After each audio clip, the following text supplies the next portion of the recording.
સાબરકાંઠા જિલ્લાના પ્રાંતિજ વૃદ્ધાશ્રમ ખાતે નાતાલ પર્વ અંતર્ગત રાત્રિના સમયે ગીત સંગીત અને ભજન કીર્તનનું આયોજન કરવામાં આવ્યું હતું।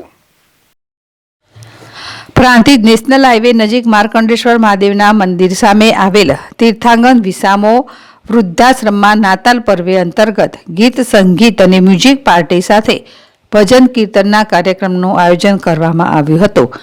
સંસ્થાના સંચાલક વિભાસભાઈ પટેલે આ કાર્યક્રમ અંતર્ગત કલાકારોને નિમંત્રિત કરીને ગીત સંગીત અને જૂના નવા ફિલ્મી ગીતો, ભજન, કીર્તન અને દેશભક્તિના ગીતો દ્વારા વયસ્ક વડીલોને મનોરંજન પીરસીને ઉત્સવનો આનંદ માણ્યો હતો। આ કાર્યક્રમમાં અમદાવાદથી ખાસ નિમંત્રિત કરેલા ગાયક કલાકારો ઉદ્ઘોષક ડૉક્ટર આશિતભાઈ, સંગીતાબેન, આશિતાબેન, ગુંજનભાઈ તેમજ શ્રુતભાઈ અને સ્ત્રી તેમજ પુરુષના ડબલ અવાજમાં ગીતો રજૂ કરનાર નયનભાઈ તેમજ વિમલભાઈની જુગલ જોડીએ પોતાની આગવી શૈલીમાં ગીતો રજૂ કરીને શ્રોતાઓને પ્રભાવિત કરી દીધા હતા।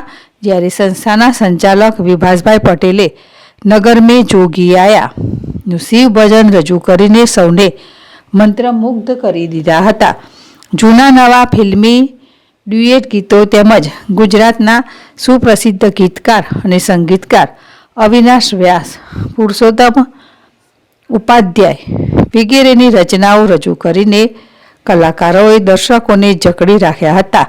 કલાકાર નયનભાઈએ ગુજરાતી ફિલ્મ ગીત હું અમદાવાદનો રિક્ષાવાળો આબેહૂબ રીતે રજૂ કરીને દર્શકોના દિલ જીતી લીધા હતા। આ તબક્કે પ્રાંતિજ નગરમાંથી શ્રેષ્ઠીઓ ઉપરાંત એડવોકેટ જમનાદાસ નરસિંઘાણી, લેખક, કવિ અને ગાયક કલાકાર એવા ડૉક્ટર રસિકભાઈ પરમાર તથા અન્ય મિત્રોએ ઉપસ્થિત રહીને વયસ્ક વડીલોના આશીર્વાદ સાથે ઉત્સવની મોજ માણી હતી। તીર્થાંગન વૃદ્ધાશ્રમમાં દરેક ધાર્મિક તેમજ રાષ્ટ્રીય તહેવારોની ઉજવણી અતિ દબદબાભેર કરવામાં આવે છે। જીરાવળ, ZSTV પ્રાંતિજ।